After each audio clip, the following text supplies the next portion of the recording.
ಸ್ವಾತಂತ್ರ್ಯ ಬಂದಿದ್ದ ದಿನ ಇವತ್ತು 3 ಜನನ್ನ ಅರಣ್ಯ ಇಲಾಖೆ ಅಧಿಕಾರಿಗಳು ಅವ್ರು ಯಾರೇ ಆಗಿರ್ಬೋದು ಇವ್ರು ಕೊಲೆ ಮಾಡಕ್ಕೆ ಇವ್ರಿಗೆ ಹಕ್ಕೇನಿದೆ, ರೈಟ್ಸ್ ಏನಿದೆ, ಶೂಟ್ ಮಾಡಕ್ಕೆ ಇವ್ರಿಗೆ ಏನ್ ನೈತಿಕತೆ ಇದೆ?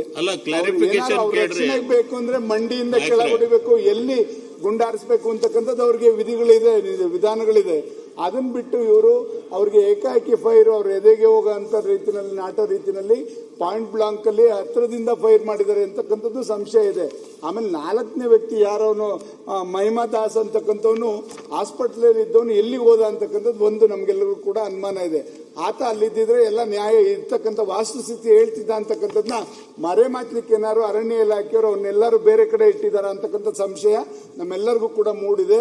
ಖಂಡಿತ ಈ ರೀತಿ ಜನಗಳ ಮೇಲೆ ಯಾವುದೇ ಒಬ್ಬ ವ್ಯಕ್ತಿ ಆಗ್ಬೋದು, ಅವನು ಕ್ರಿಮಿನಲ್ಲೇ ಆಗಿರ್ಲಿ, ಕೊಲೆಗಾರನೇ ಆಗಿರ್ಲಿ, ಅವನ್ನ ದಂಡಿಸ್ತಕ್ಕಂಥದಕ್ಕೆ ಕಾನೂನು ರೀತಿ ನ್ಯಾಯಾಲಯ ಇದೆ. ನ್ಯಾಯಾಲಯ ಕೊಟ್ಟಂತ ತೀರ್ಪಿಗೆ ಬದ್ಧವಾಗ್ಬೇಕು. ಬಿಟ್ರೆ ಇವ್ರು ಏಕಾಏಕಿ ಫಾರೆಸ್ಟ್ನವರು ಗುಂಡಾರಿಸ್ಲಿಕ್ಕೆ ಇವ್ರಿಗೆ ಯಾರ ಅಧಿಕಾರ ಕೊಟ್ಟವರು ದಯಮಾಡಿ ಇದನ್ನ ಒಳ್ಳೆಯ ರೀತಿಯಲ್ಲಿ ಇದು ತನಿಖೆ ಆಗಬೇಕು ಅಂತಕ್ಕಂಥ ಒತ್ತಾಯ ನಮಗಿದೆ. ಅಲ್ಲಿ ಪರಿಹಾರನೂ ಕೂಡ ಇವ್ರೇನು ಕೊಟ್ಟಿದ್ದಾರೆ ಸರ್ಕಾರ 5 ಲಕ್ಷ ರೂಪಾಯಿ ಒಬ್ಬೊಬ್ಬರ ಜೀವಕ್ಕೆ 5 ಲಕ್ಷ ಬೆಲೆ ಕಟ್ತಿರಲ್ಲ ಬಾಲವರೇ, ಅದನ್ನು ಅದು ಗೊತ್ತಾಗಲ್ವಾ? ಒಂದು ಜೀವಕ್ಕೆ ಅವ್ರು ನಂಬ್ಕೊಂಡು ಎಷ್ಟು ಜನ ಇರ್ತಾರೆ ಎಲ್ಲದೂ ಕೂಡ. ಈ ತರ ಆದಂತ ಘಟನೆಗೆ ಯಾವ ರೀತಿ ಅವ್ರ ಕುಟುಂಬಕ್ಕೆ ರಕ್ಷಣೆಗೆ ನಿಂತ್ಕೋಬೇಕು ಅದೆಲ್ಲದನ್ನು ಕೂಡ ತನಿಖೆ ಆಗಿ ಅವ್ರಿಗೆಲ್ಲರಿಗೂ ಕೂಡ ರಕ್ಷಣೆ ಕೊಡಬೇಕು ಆ ಕುಟುಂಬಕ್ಕೆ ಅಂತ ಒತ್ತಾಯನ ಸರ್ಕಾರನ ಮಾಡ್ಲಿಕ್ಕೆ ಬಯಸ್ತೇನೆ. ಮಾನ್ಯ ಅಧ್ಯಕ್ಷರೇ, ಈಗಾಗಲೇ ಮಾನ್ಯ ಸಚಿವರು ಸ್ಟೇಟ್ಮೆಂಟ್ ಮಾಡೋದು, ದೇಶ ಸ್ವಾತಂತ್ರ್ಯೋತ್ಸವ ಆಚರಿಸುವಾಗ 3 ಜನರ ಕಗ್ಗೊಲೆ ಸರ್ಕಾರದ ಅಧಿಕಾರಿಗಳ ಕಡೆಯಿಂದ ಆಗಿದೆ, ಸರ್ಕಾರದ ನೌಕರರ ಕಡೆಯಿಂದ ಆಗಿದೆ. ಇದು ನಿಜವಾಗ್ಲೂ ಕೂಡ ಕರ್ನಾಟಕ ರಾಜ್ಯ ಸರ್ಕಾರ ತಲೆ ತಗ್ಗಿಸುವಂತ ಕೆಲಸ. ನಾನು ಪಶ್ಚಿಮ ಘಟ್ಟದ ಅಭಯಾರಣ್ಯದ ನಡುವಿನ ಊರಿನಿಂದ ಬಂದವನು. ನಾನು ಇವತ್ತು ಇದಕ್ಕೆ ಅನುಮತಿ ಕೊಟ್ರೆ ಈ ಮೆಸೇಜ್ಗಳು ನಮ್ಮ ಅರಣ್ಯ ಇಲಾಖೆಯ ನೌಕರರಿಗೆ ಹೋದ್ರೆ ನಮ್ಮನ್ನು ಉಳಿಸೋದಿಲ್ಲ. ಅವರು ನಮ್ಮ ಊರುಗಳೇ ಅಭಯಾರಣ್ಯದ ಒಳಗಡೆ ಇದೆ, ಹುಲಿ ಕಾರಿಡಾರ್ ಇದೆ, ಆನೆ ಕಾರಿಡಾರ್ ಇದೆ, ಎಲ್ಲ ಕಾರಿಡಾರ್ಗಳು ಅಲ್ಲಿದ್ದಾವೆ. ಇವರು ನಮ್ಮ ಊರುಗಳಲ್ಲೇ ಮಾಡಿದ್ದಾರೆ ಅಧ್ಯಕ್ಷರೇ. CCTVಗಳನ್ನು ಹಾಕಿದ್ದಾರೆ. ಯಾರಾದ್ರೂ ಗನ್ ಹೊತ್ಕೊಂಡು ಕಾಡೊಳಗೆ ಹೋದ್ರೆ ಮಾರನೇ ದಿವಸ ಅವನ ಮನೆಗೆ ಹೋಗಿ ಹಿಡ್ಕೊಂಡು ಬರ್ತಾರೆ. ನಮ್ಮಲ್ಲಿ ನಡೀತಾ ಇರುವಂತ ರೀತಿ ಇದು. ಇಲ್ಲಿ ಯಾಕೆ ಹೀಗಾಯ್ತು? CCTVಗಳು ಅಲ್ಲಲ್ಲಿದ್ದಾವೆ. ಕಾಡಿಗೆ ಪ್ರವೇಶ ಮಾಡಲಿಕ್ಕೆ ನಿರ್ಬಂಧ ಹಾಕಿ ನೀವು, ಅದೇನು ತೊಂದರೆ ಇಲ್ಲ. ಆದ್ರೆ ಕಾಡು ಒಳಗಡೆನೆ ಇರುವಂತ ಊರಿನವರು ಜಾನುವಾರುಗಳನ್ನು ಮೇಯಿಸ್ಲಿಕ್ಕೆ ಹೋಗ್ಬೇಕಾಗ್ತದೆ. ಒಂದು ಊರಿಂದ ಇನ್ನೊಂದು ಊರಿಗೆ ರಸ್ತೆನಲ್ಲಿ ಹೋಗ್ಬೇಕಾಗತ್ತೆ. ನೀವು ಹಿಂಗೆ ಗುಂಡಿಟ್ಟು ಸುಟ್ರೆ ಎಷ್ಟು ಜನ ಸಾಯಿಸ್ತೀರಿ? ನೀವು ಏನ್ ಮೆಸೇಜ್ ಕೊಡ್ತೀರಿ? ಅದೇನು ಪಾಕಿಸ್ತಾನದ ನೆಲವಾದು ಕಾಡು? ನಮ್ಮ ದೇಶದ್ದೇ, ಅಲ್ಲಿ ಇರುವ ಜನ ನಮ್ದವರೇ. ಪ್ರಾಣಿಗಳಿಗೆ ಅಲ್ಲಿ ರಕ್ಷಣೆ ಉಂಟು, ಅಲ್ಲಿ ರೈತರಿಗೆ ಜನರಿಗೆ ರಕ್ಷಣೆ ಇಲ್ಲ. ನೀವು ಹೊಡೆದಾಕ್ಬೋದು. ಇದು 4ನೇ ವ್ಯಕ್ತಿ ಎಲ್ಲೋದ ಅಂತ ಹೇಳಲಿಲ್ಲ ಅವರು. ಇದು ಇವತ್ತು ಎಲ್ಲರ ತಲೆಯಲ್ಲಿ ಅನುಮಾನ ಕಾಡ್ತಾ ಇದೆ. ಅವನ್ನ ಎತ್ಕೊಂಡು ಹೋಗಿಟ್ಟಿದ್ದಾರೆ. ಅವನು ಕಣ್ಣಾರೆ ಏನ್ ನೋಡ್ದ? ಹೊಲದಲ್ಲಿ ಮಲಗಿದವ್ರನ್ನ ಎತ್ಕೊಂಡು ಹೋಗಿದಾರ ಇವರು, ಅಥವಾ ಕಾಡಲ್ಲಿದ್ದವ್ರನ್ನ ಹೊಡೆದಿದ್ದಾರ ಅನ್ನುವಂಥದ್ದು ಅವ ಹೇಳಬೇಕು. ಅವನ್ನ ಯಾಕೆ ತಪ್ಪಿಸಿದಿರಿ ನೀವು? ನಿಮ್ ಸ್ಟೇಟ್ಮೆಂಟ್ ನಲ್ಲಿ ಇದು ಯಾಕೆ ಮಾಡಲಿಲ್ಲ? ಅವರು ತಗೊಂಡೋಗುವಂತ ಮಾಂಸದ ಚೂರುಗಳಲ್ಲಿ ಗುಂಡೇಟಿನ ಕಲೆಯನ್ನು ನೋಡಿದಿರಿ. ಸತ್ತವ್ರ ಮೈ ಮೇಲೆ, ಇನ್ನು ಬದುಕಿರ್ತಕ್ಕಂಥವ್ರ ಮೈ ಮೇಲೆ ಎಷ್ಟು ಗುಂಡು ಬಿದ್ದಿದೆ? ಯಾವ ಗುಂಡು ಬಿದ್ದಿದೆ? ಅದು ಯಾವ ಗನ್ನಿಂದ ಹಾರಿಸಿದ್ದಾರೆ?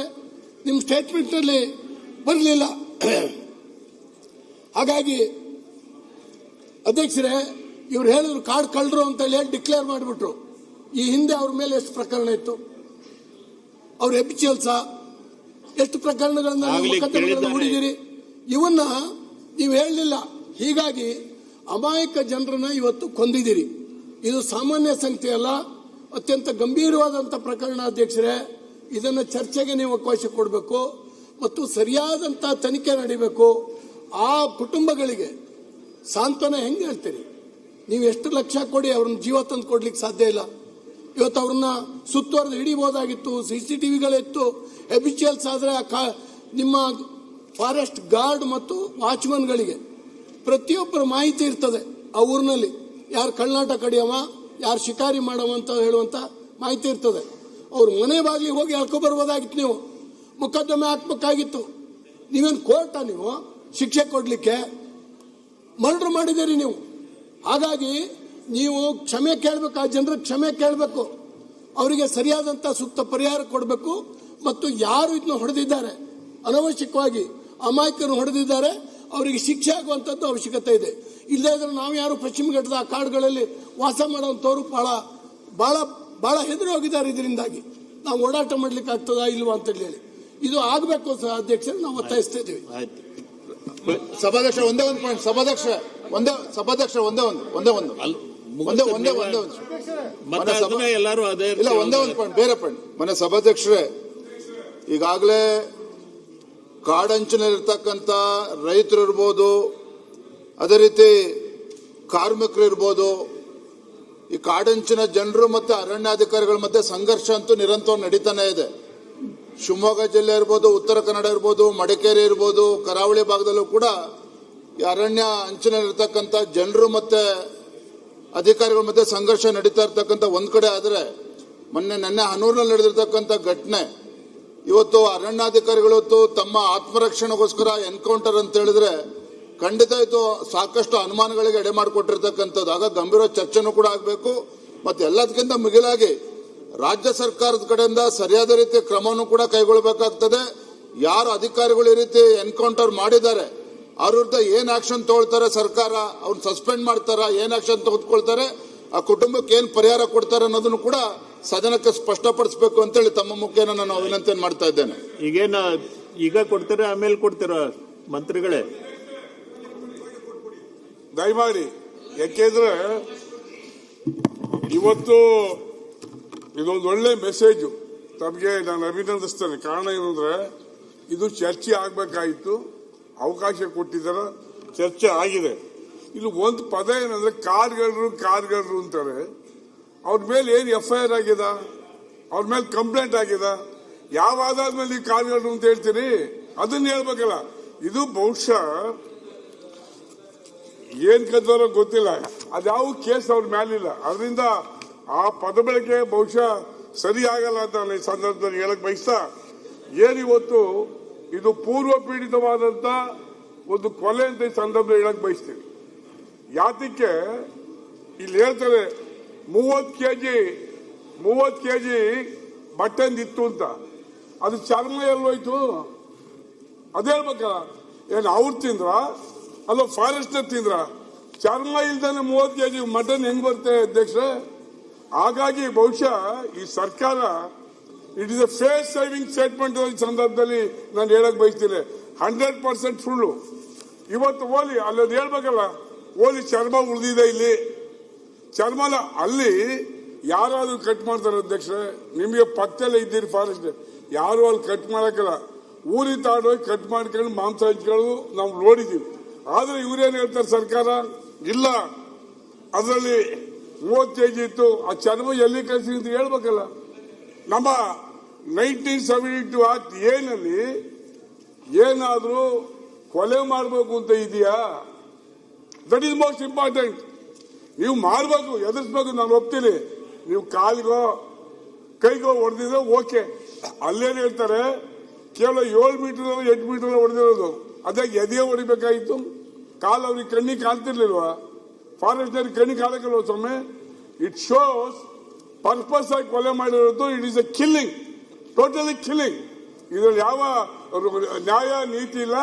ಕಾನೂನು 172 ವೈಲೇಟ್ ಮಾಡಿದಂತ ಈ ಸಂದರ್ಭದಲ್ಲಿ ನಾನು ಹೇಳಕ್ ಬಯಸ್ತಾ, ಇವತ್ತು ಇದೊಂದು ತಂತ್ರಗಾರಿಕೆ, ಸರ್ಕಾರ ಒಂದು ತಂತ್ರಗಾರಿಕೆ ಅಂತ ಈ ಸಂದರ್ಭದಲ್ಲಿ ಹೇಳ್ತೀವಿ. ಅಧ್ಯಕ್ಷರೇ, ಒಂದೇ ನಿಮಿಷ ಮುಗಿಸ್ತೀವಿ. ಇವತ್ತು FIR ಅವ್ರ ಮೇಲೆ ಹಾಕಿರ್ಬೇಕಾಗಿತ್ತು, ಅರೆಸ್ಟ್. ಇವರಿಗೆ ಆ ಶಕ್ತಿ ಇದ್ರೆ, ಈ ಸರ್ಕಾರಕ್ಕೆ ಅಲ್ಲಿ ಫಾರೆಸ್ಟ್ ಶಕ್ತಿ ಇದ್ರೆ ಅವ್ರು ಹಿಡ್ಕೊಂಡ್ ಬಂದಿದ್ರೆ ನಾವು ಒಪ್ತಿದ್ದೋ.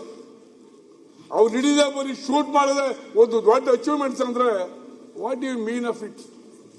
ಹೆಂಗೆ ಸರ್ಕಾರ ನಡೆಯೋ ರೀತಿನ ಇದು?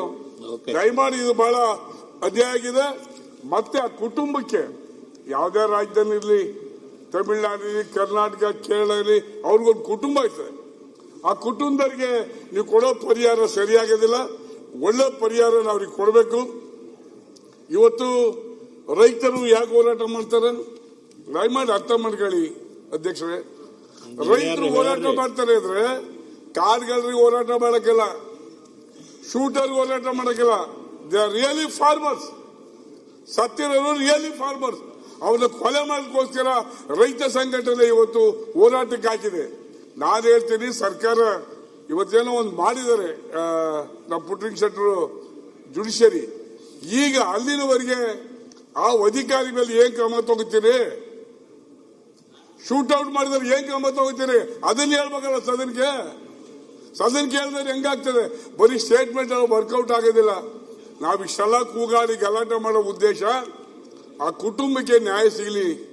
ಆ ಕುಟುಂಬಕ್ಕೆ ನ್ಯಾಯ ಸಿಗಲಿ ಅನ್ನೋದು ನಮ್ಮೆಲ್ಲರ ಅನಿಸಿಕೆ.